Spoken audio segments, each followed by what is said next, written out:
Halo, Assalamualaikum warahmatullahi wabarakatuh. Perkenalkan, nama saya Novita Eliana dan rekan saya Haura, juga Yesika, di mana kami dari kelompok 12 ingin menyampaikan mengenai materi kerangka kerja konseptual, di mana sebelumnya makasih banyak buat teman-teman yang udah menyaksikan video ini dari awal sampai akhir nanti, dan juga untuk dosen kami, terima kasih banyak dan selamat menyaksikan. Kerangka konseptual merupakan dukungan terhadap badan suatu sistem yang koheren atas sasaran hasil yang saling berhubungan dan mendasar yang dapat memimpin ke arah konsistensi standar dan yang menentukan dasar, fungsi, dan keterbatasan dari akuntansi dan laporan keuangan. Kemudian menyediakan struktur meta-teoretikal untuk akuntansi keuangan. Kerangka acuan konseptual. Menurut FASB, Conceptual Framework atau kerangka acuan konseptual adalah suatu sistem yang koheren tentang tujuan dan konsep dasar yang saling keterkaitan, yang diharapkan dapat menghasilkan standar-standar yang konsisten dan memberi pedoman tentang jenis dan keterbatasan akuntansi, keuangan, dan pelaporan keuangan. Bell Cole memandang kerangka konseptual sebagai teori akuntansi yang terstruktur. Hal ini disebabkan karena struktur rangka konseptual sama dengan struktur akuntansi yang didasarkan pada proses penalaran yang logis. Jadi, rangka acuan konseptual mendasari penyusunan SAK atau standar akuntansi keuangan. Kerangka acuan konseptual secara lengkap adalah yang pertama, petunjuk FASB dalam menetapkan standar akuntansi keuangan atau SAK. Yang kedua, menyediakan kerangka acuan untuk menyelesaikan pertanyaan sebelum ada standar khusus yang mengaturnya. Ketiga, menentukan batasan pertimbangan dalam penyusunan laporan keuangan. Dan yang keempat, mempertinggi komparabilitas dengan menurunkan jumlah alternatif metode akuntansi. Materi berikutnya yaitu faktor-faktor yang mempengaruhi penyusunan rangka acuan konseptual. Kesatu, penyataan tentang karakteristik lingkungan ekonomi, politik, budaya, dan sosial tempat akuntansi akan diterapkan. Kedua, pernyataan tentang tujuan pelaporan keuangan. Ketiga, penetapan kendala yang mempengaruhi proses penalaran. Keempat, pengidentifikasian dan pemilihan informasi apa yang dapat mempresentasikan makna informasi tersebut. Dan yang kelima, pengembangan dan pendefinisian elemen atau simbol yang menjadi sarana untuk mengkomunikasikan informasi tentang operasi unit usaha dan lingkungannya. Keenam, pengidentifikasian dan pengevaluasian terhadap kendala-kendala mengenai pengukuran, penilaian, pengakuan, dan pengungkapan informasi ke dalam elemen laporan keuangan. Ketujuh, pengembangan standar akuntansi yang dapat digunakan sebagai pedoman dalam pengukuran, penilaian, pengakuan, dan penyajian elemen laporan keuangan. Kedelapan, perencanaan struktur dan format sistem akuntansi untuk mengumpulkan dan mengolah data serta meringkas dan melaporkan informasi yang relevan. Dan yang terakhir, penerapan standar dalam situasi yang sesungguhnya berdasarkan prosedur dan metode yang dipilih. Tujuan kerangka acuan konseptual dan kerangka dasar penyusunan dan penyajian laporan keuangan. Yang pertama, sebagai acuan komite penyusunan standar akuntansi keuangan atau PSAK dalam menjalankan tugasnya. Yang kedua, penyusunan laporan keuangan untuk menanggulangi masalah akuntansi yang belum diatur dalam SAK atau standar akuntansi keuangan. Ketiga, auditor dalam memberikan pendapat mengenai apakah laporan keuangan yang disusun sesuai dengan prinsip akuntansi yang berlaku secara umum. Yang keempat, para pemakai laporan keuangan dalam menafsirkan informasi yang disajikan dalam laporan keuangan yang disusun sesuai dengan SAK atau standar akuntansi keuangan. Yang kelima, meningkatkan pemahaman dan keyakinan pemakai terhadap arti penting laporan keuangan. Dan yang terakhir, meningkatkan keterbandingan dan comparability dari laporan keuangan. Sifat-sifat kerangka acuan konseptual. 2 atau lebih metode akuntansi diterima untuk fakta yang sama. Metode akuntansi yang kurang konservatif digunakan mendahului metode akuntansi yang lebih konservatif. Cadangan digunakan untuk melakukan perataan fluktuasi earning secara artifisial. Laporan keuangan gagal memberikan sinyal akan kegentingan likuiditas di masa yang akan datang. Penangguhan diikuti penghapusan. Optimisme yang tidak disesuaikan ada dalam mengestimasi kemampuan untuk pemilihan kembali. Lalu yang terakhir, bentuk mengungguli substansi. Klasifikasi dan konflik kepentingan. Penetapan tujuan akuntansi tergantung pada penyelesaian konflik kepentingan yang ada dalam pasar informasi. Laporan keuangan merupakan hasil interaksi dari 3 kelompok kepentingan, yaitu perusahaan, merupakan pelaku utama dalam proses akuntansi. Lalu pemakai, merupakan kelompok kedua meliputi pemegang saham, analis keuangan, kreditor, dan agen pemerintah. Dan yang ketiga, profesi akuntansi yang mempengaruhi informasi yang seharusnya tercantum dalam laporan keuangan.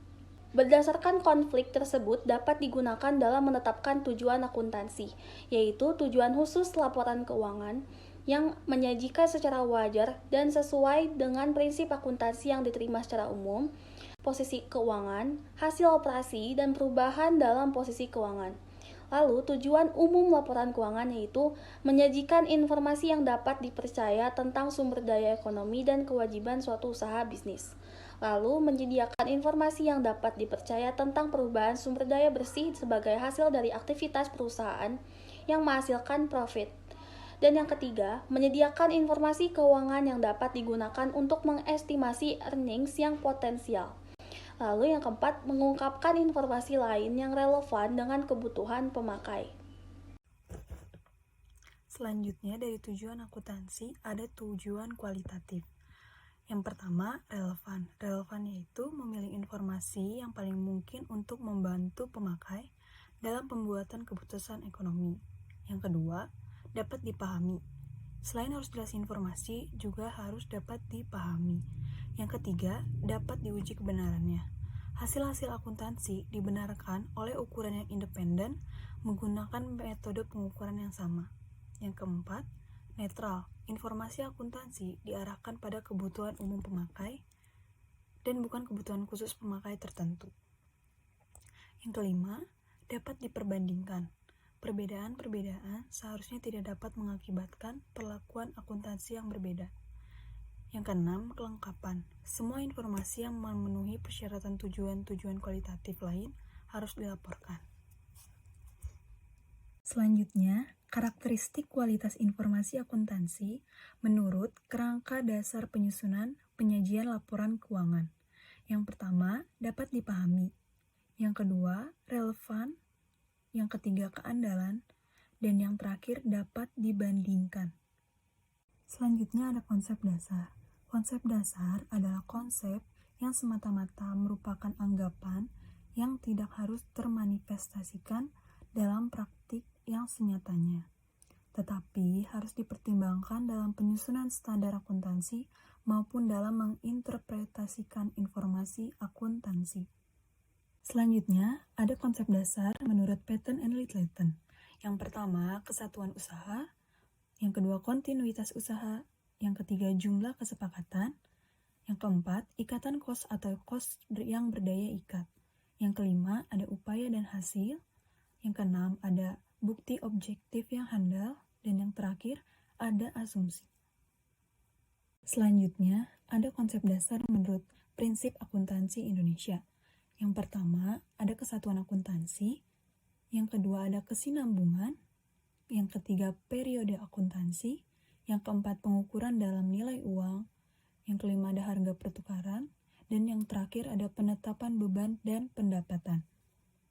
Selanjutnya ada konsep dasar menurut Accounting Principle Board Statement nomor 4. Yang pertama, ada entitas akuntansi. Yang kedua, kesinambungan. Yang ketiga, pengukuran sumber-sumber ekonomi dan kewajiban. Yang keempat, ada periode akuntansi. Yang kelima, pengukuran dalam nilai uang. Yang keenam, dasar akrual. Yang ketujuh, harga pertukaran. Yang kedelapan, penaksiran. Yang kesembilan, pertimbangan profesional. Yang ke-10, bertujuan umum. Yang ke-11, berhubungan secara fundamental.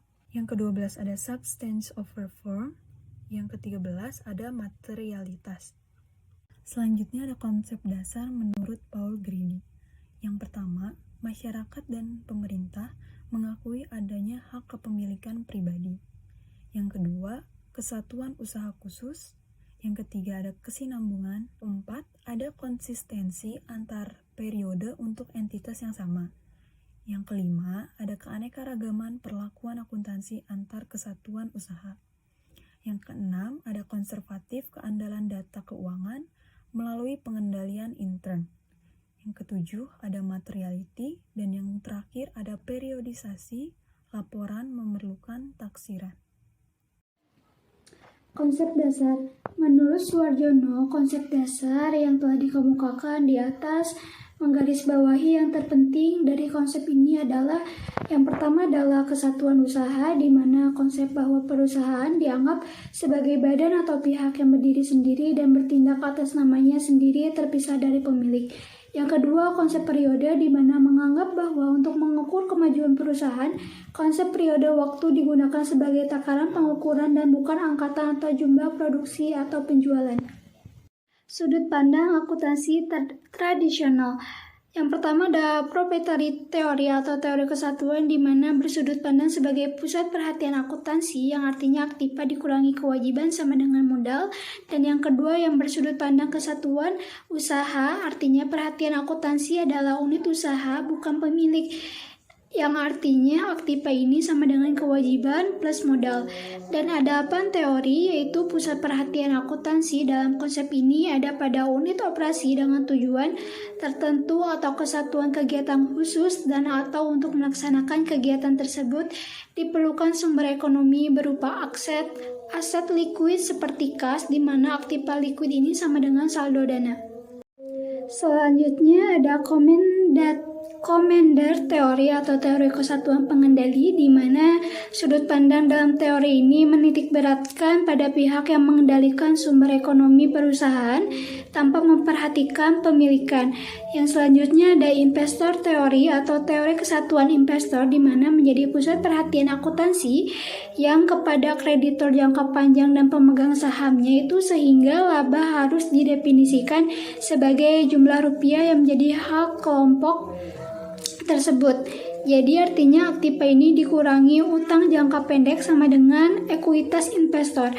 Yang selanjutnya ada enterprise theory, di mana pusat perhatian akuntansi dalam teori ini adalah kegiatan usaha yang melibatkan semua pihak atau stakeholder sebagai bagian dari kegiatan ekonomi.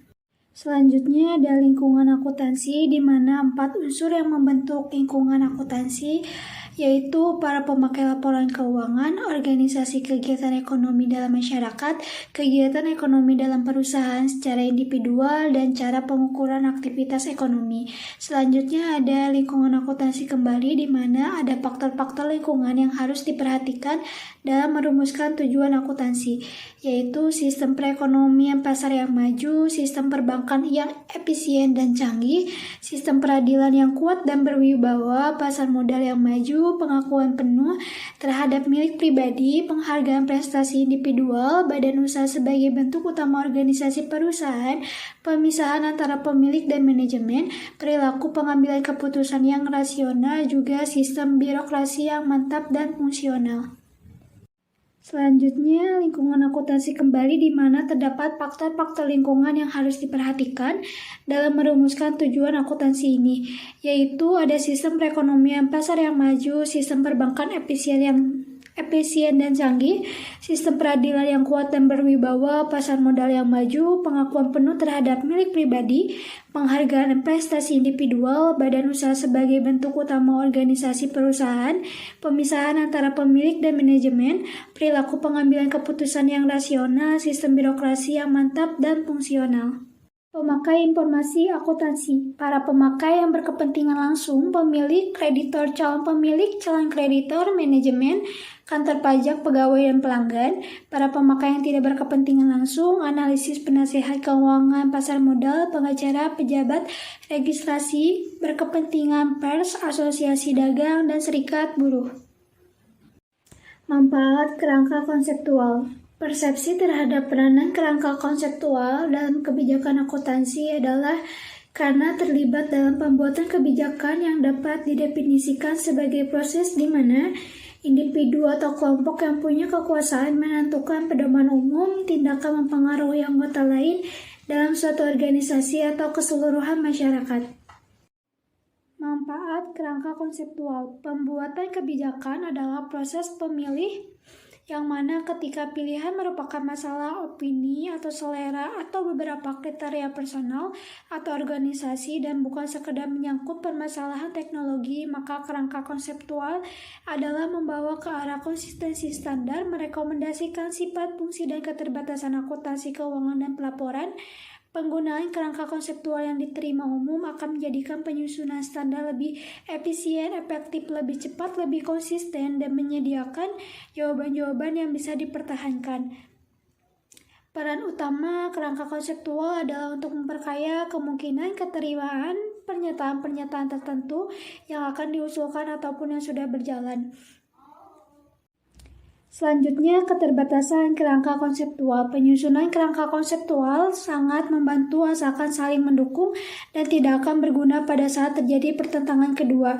Ketika dihadapkan pada suatu set keadaan, maka dalam penggunaan kerangka konseptual cenderung menaruh perhatian pada sikap yang berkembang. Kerangka konseptual yang diterima umum dapat membantu jika ia menggunakan bahasa, metode analisis, dan batasan yang dimengerti umum, namun sejauh mana bantuan disediakan oleh kerangka itu akan bervariasi tergantung dari situasi dihadapi. Artinya, si kerangka konseptual berurusan dengan teknologi akuntansi dapat berguna dalam situasi besar dan dapat juga terbatas kegunaan pada situasi lainnya. Nah, kerangka konseptual ini dipandang beberapa pihak hanyalah merupakan suatu bagian dari proses pembuatan kebijakan yang mana bagian ini berubah-ubah dari suatu standar ke standar berikutnya.